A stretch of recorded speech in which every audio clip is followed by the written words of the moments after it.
Bom, pessoal, vamos fazer então a revisão da prova. Eu vou passar aqui nesse vídeo gravado e se vocês tiverem alguma dúvida eu estou à disposição no grupo do WhatsApp ou no chat do AVA para ir dirimindo as dúvidas de vocês. Se alguém preferir entrar em contato no privado, pode também. Como vocês sabem, a prova ela jogou as questões de forma aleatória, então a sequência que cada um recebeu foi diferente. Portanto, eu vou colocar aqui na sequência que eu coloquei na prova, não vai ser a sequência que vocês tiveram, então vocês vão ter que, para saber qual é a questão, vocês vão ter que lembrar da questão. Da mesma forma, as opções. Cada questão, as opções também foram mudadas de forma aleatória. Então, nessa primeira questão, por exemplo, vocês estão vendo aqui que a alternativa certa é ética. Aqui está como alternativa A. Mas na prova de vocês foi alterada e a maioria de vocês não era a alternativa. Tá? Então, questão 1. Escolha a alternativa que apresenta o termo correto que corresponde à definição apresentada abaixo. O estudo dos juízos de apreciação que se referem à conduta humana, suscetível de qualificação do ponto de vista do bem e do mal, seja relativamente a determinada sociedade, seja de modo absoluto. É uma definição do dicionário Aurélio e se refere à ética. Segunda questão. Baseado na teoria principialista de Beauchamp e Childress, qual é o princípio que propõe a obrigação de não infringir dano intencional? Alternativa certa, não maleficência. Segundo a definição, não maleficência propõe a obrigação de não infligir dano intencional. Este princípio deriva da máxima da ética médica primum non nocere. Acima de tudo, não cause danos. Terceira questão.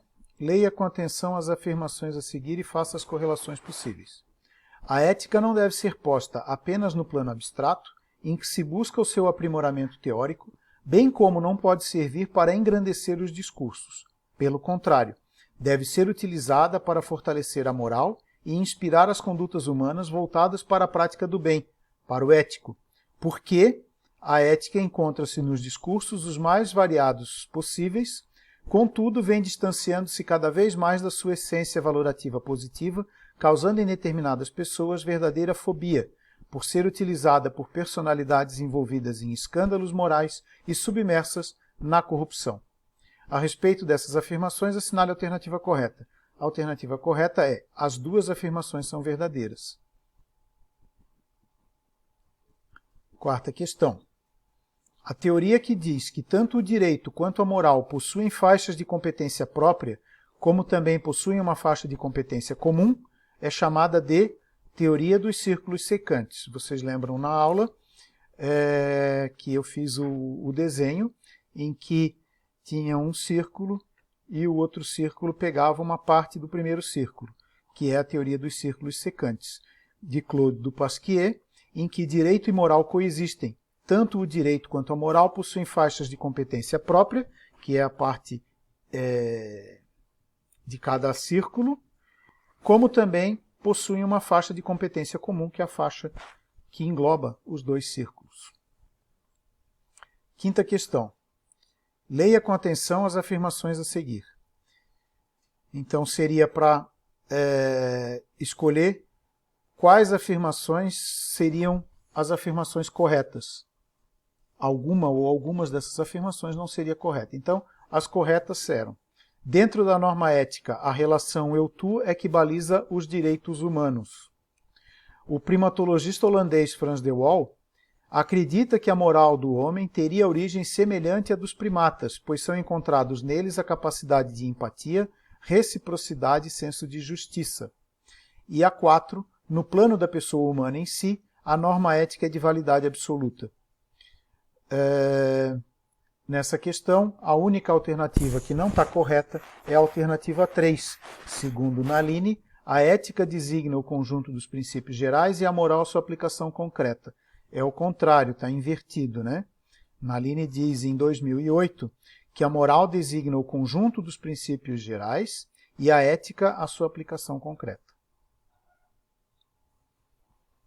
Na questão 6, a gente pede para marcar a alternativa que contém apenas eventos que contribuíram para o início da bioética.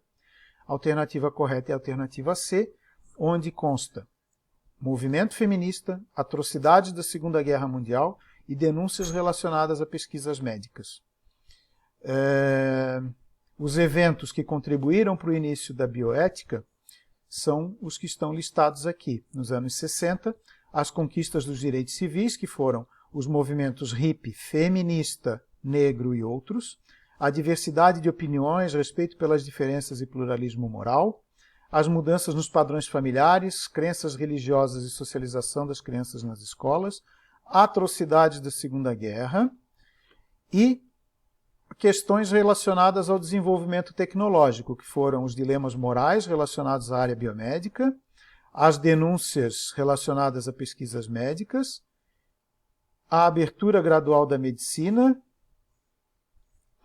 o diálogo com as demais classes, né, dos filósofos, teólogos, advogados, que passaram a opinar sobre a profissão médica, e a despersonalização do exercício médico, a questão do paternalismo.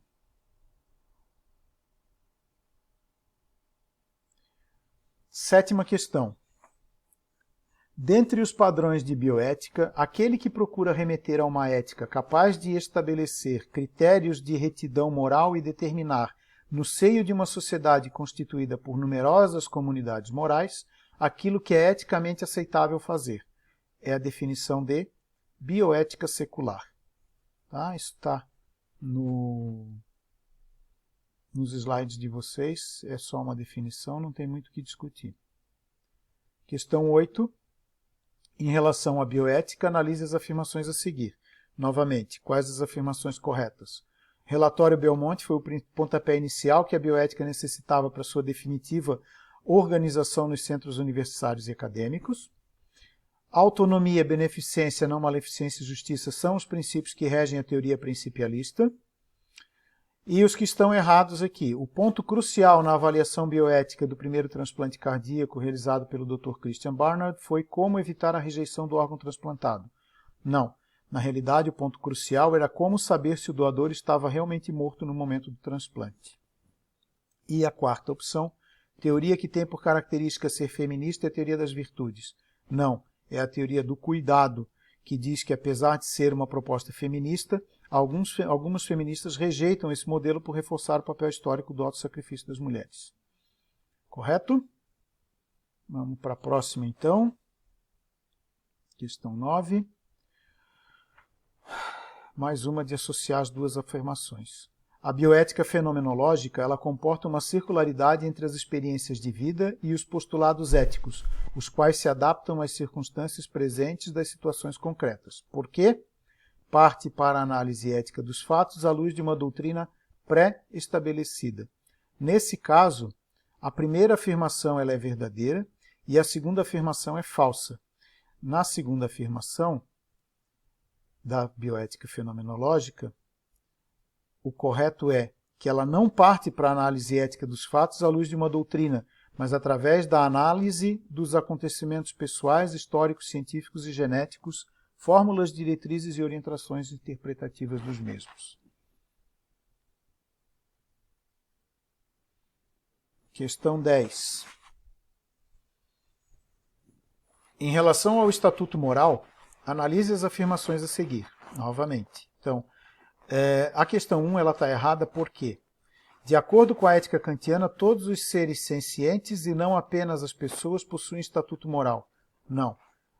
A ética kantiana fala que apenas as pessoas concebidas como agentes autônomos e racionais é que têm estatuto moral. As outras três estão corretas. Segundo Peter Singer, o princípio da autonomia secundário é a maximização da felicidade ou a diminuição do sofrimento. Na teoria dos estados mentais de Peter Carruthers, os animais teriam apenas o estado mental não consciente, portanto o aparente sofrimento desses animais seria moralmente irrelevante. E diz-se que um indivíduo ou entidade tem estatuto moral se é moralmente importante para a sociedade, isto é, se os seus interesses têm que ser considerados na tomada de decisão. Próxima questão. Dilemas bioéticos, animais de zoológico.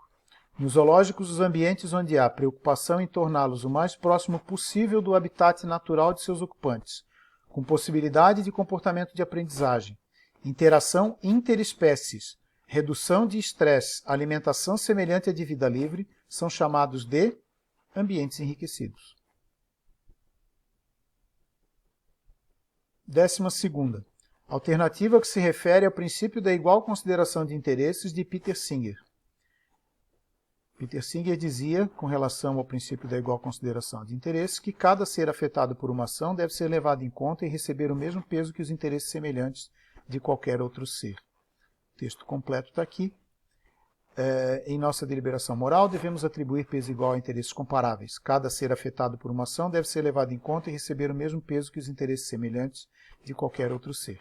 Se um animal sente dor, sua dor tem tanta importância quanto quando um ser humano sente dor. 13ª, novamente, para ver quais as afirmativas estão corretas, em relação aos transgênicos. Então, na produção industrial, permite obter proteínas específicas como a cabra transgênica, que produz em seu leite uma proteína da teia de aranha, material leve e flexível com enorme resistência, que é usado para coletes à prova de bala, para fio de sutura, etc. Alternativa 4. A indústria farmacêutica aplica um processo denominado humanização de camundongos para a utilização desses modelos animais no desenvolvimento de novas drogas. Alternativa 1. A transgenia permite a criação de animais de grande porte com características comercialmente interessantes. É correto. Porém, como ovinos que apresentam sangue compatível com o humano para uso em transfusões. Pode até ser que um dia isso aconteça, mas hoje em dia isso não é verdade. E a geração de modelos transgênicos provocou uma redução nos casos de câncer em seres humanos. Não. Também pode ser que, quem sabe, um dia isso possa ser verdade, mas ainda não é correto. Em relação à eutanásia, questão 14. A eutanásia é a técnica de causar a morte de um animal de maneira controlada e indolor, acarretando o alívio do seu sofrimento. Em relação à eutanásia, o correto é: a eutanásia é indicada quando o animal constitui risco à fauna nativa ou ao meio ambiente. Na alternativa A, o papel do médico veterinário não é sugerir e convencer, apenas orientar o tutor do animal. Quem deve decidir, quem deve tomar a decisão de solicitar a eutanásia é o tutor. O médico veterinário apenas orienta em relação a agressividade do animal. É um dos fatores que levam à indicação de eutanásia? Não. É um dos fatores que é uma das situações em que é vedada a realização de eutanásia. O fato de o tratamento representar um custo incompatível com a atividade produtiva do animal não é uma justificativa para a solicitação de eutanásia. Paradoxalmente, é uma justificativa. Se a pessoa não tem condição de pagar o custo do tratamento, é passível de se fazer eutanásia nesse animal. O procedimento de eutanásia é realizado sempre da mesma forma pelo profissional, independente da espécie e da situação em que o animal se encontra. Não. O médico veterinário deve escolher a técnica mais adequada para cada situação. Dentro de uma mesma espécie, podem haver condições, situações em que a eutanásia vai ser feita de uma forma diferente. Então, cada caso é um caso, cada caso deve ser analisado de uma forma diferente e o procedimento vai ser feito de acordo com cada caso.